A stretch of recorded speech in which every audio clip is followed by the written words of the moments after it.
各位健康永驻的好朋友，大家好，我是你们的老朋友张德昌。今天这期内容一开始，我就要跟大家说一个听起来可能有点吓人，但实实在在能帮你多拿钱的好消息。咱们很多人不是总担心退休金不够花吗？今天要说的这个事就和这事有关。简单说就是，如果你符合一个特别的条件，主动去跟咱们的社保部门说明情况，不但不会有任何麻烦，反而可能会给你的退休生活多加一份保障，每个月多领一笔钱，而且这笔钱是能一直领的。这个神奇的条件到底是什么？我们又该怎么去办这件事呢？今天德昌就和大家把这件对咱们中老年朋友至关重要，却又常常被忽略的大事彻底聊透。如果你也想了解怎么合法合规的为自己争取应得的权益，请一定耐心看完。首先，大家千万别被自首或者说明情况这样的词给吓着了。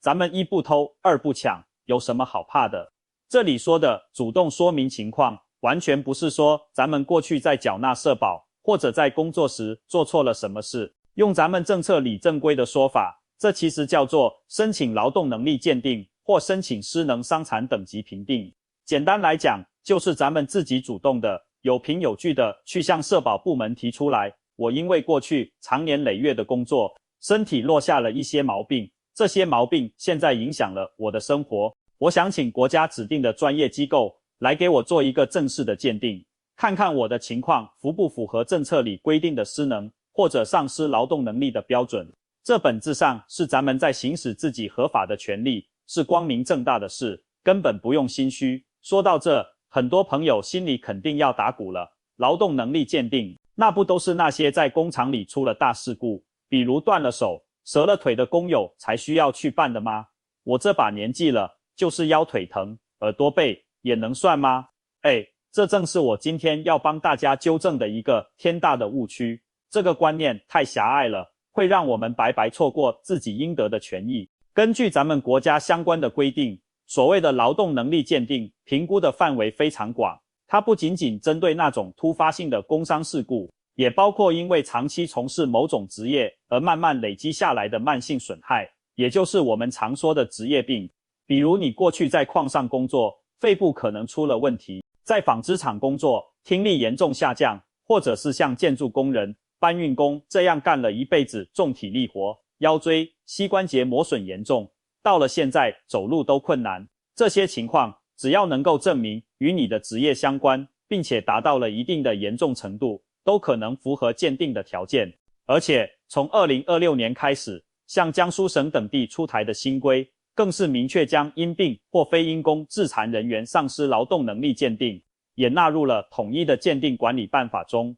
适用面更广了。这意味着即使有些身体问题不完全是工作直接导致的，但只要导致了劳动能力丧失，也可能有相应的保障路径可以走。那么最关键的问题来了，到底什么是那个能让我们多领钱的特殊条件呢？大家听仔细了，这个核心条件就是你因为过去的职业原因或者疾病，身体达到了失能或丧失劳动能力的标准，并且你是在离开工作岗位、停止缴纳社保后的1年之内，被医生正式诊断认定的。这里有个重中之重，德昌必须用最大的声音告诉大家，那就是离职退保后1年内这个黄金时间窗口。咱们很多老朋友都是退休了好几年之后，身上的老毛病越来越严重，去医院一查才发现问题不小。很多人就想了，我都退休了，社保也停缴好久了，现在查出毛病来，还能跟国家扯上关系吗？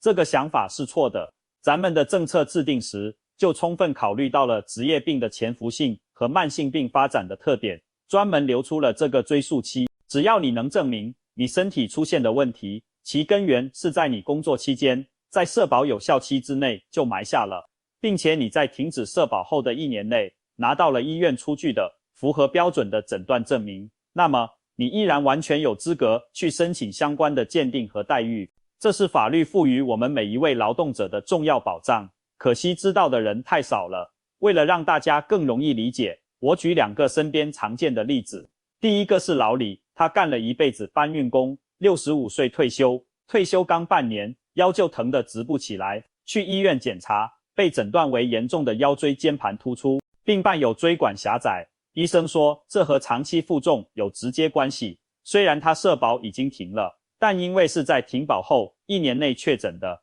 他完全可以去申请劳动能力鉴定。第二个是赵姐，她以前在纺织车间工作了近30年，60岁退休。退休后不到1年，儿女们就发现她听力越来越差，电视声开得震天响。去医院一查，是重度噪声性耳聋。同样，她也符合在停保后1年内确诊的条件，可以去争取自己的权益。好了，大家最关心的问题来了，如果咱们去申请，并且通过了鉴定，到底能多领到什么钱呢？这里根据不同的情况和政策，主要有2种可能。第一种是一次性的伤残补助金，如果你的伤残情况被鉴定为某个等级，不符合领取长期津贴的条件，那么一般会根据你的参保情况和伤残等级，发放一笔一次性的补偿金。第二种，也是对我们退休生活帮助更大的一种，就是长期的津贴或补助。如果你被鉴定为完全或大部分丧失劳动能力，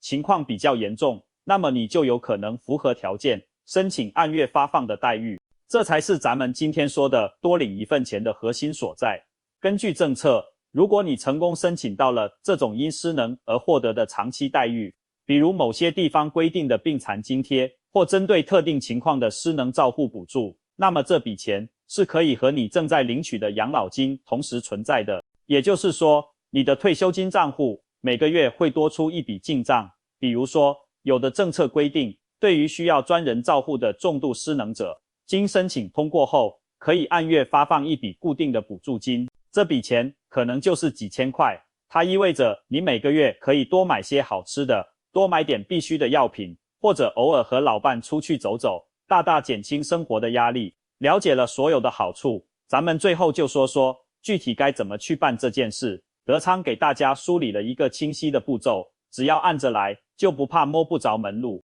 第一步是去医院获取关键的诊断证明，这是整个流程的基石。你需要去到正规的，最好是县级以上的人民医院看病。在看病时，一定要清楚地告诉医生你过去详细的职业史，干了什么工作，干了多少年，现在身体具体哪里不舒服。要让医生了解你的病痛和过去工作之间可能存在的联系。医生会根据你的情况进行检查和诊断。如果诊断结果符合相关标准，你需要请医生开具详细的诊断证明书，并且最好能准备好所有相关的病历材料，比如住院小结、手术记录、各种检查报告、X 光片、CT、听力测试报告等的复印件。这些材料在后续申请鉴定时是必须的。第二步是提出劳动能力鉴定的申请，你需要向你养老保险关系所在地或者最后参保地的社区市一级的劳动能力鉴定委员会提出书面申请。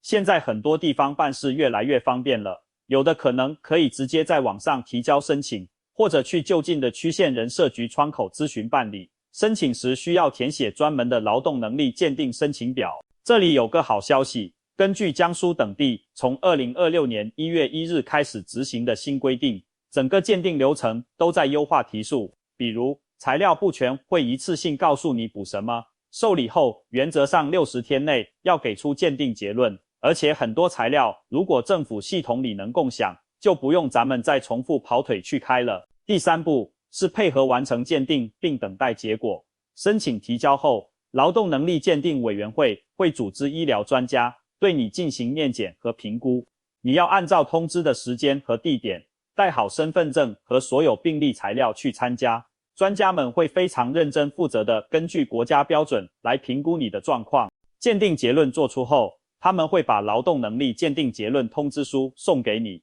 这张纸就是你享受相应待遇的钥匙。最后一步就是凭鉴定结论申请待遇。拿到劳动能力鉴定结论通知书后，如果结论表明你符合享受某种失能待遇的条件，你就可以凭这个结论去社保经办机构办理具体的待遇申领手续了。该按月领的津贴就会开始发放到你的账户里。节目的最后，德昌再给大家梳理一下重点。我们今天说的这件看似大胆的事，其实就是让我们主动去申请一次法律和政策赋予我们的劳动能力鉴定权利。那个最关键的条件就是因工作或疾病导致身体失能，并在离开社保后1年内获得诊断。咱们的身体为家庭、为社会辛苦奉献了一辈子，落下的一身病痛，理应得到社会的关注和制度的保障。沉默和不知道不会让病痛消失，只会让本该属于我们的权益白白沉睡。如果你觉得德昌今天分享的这件事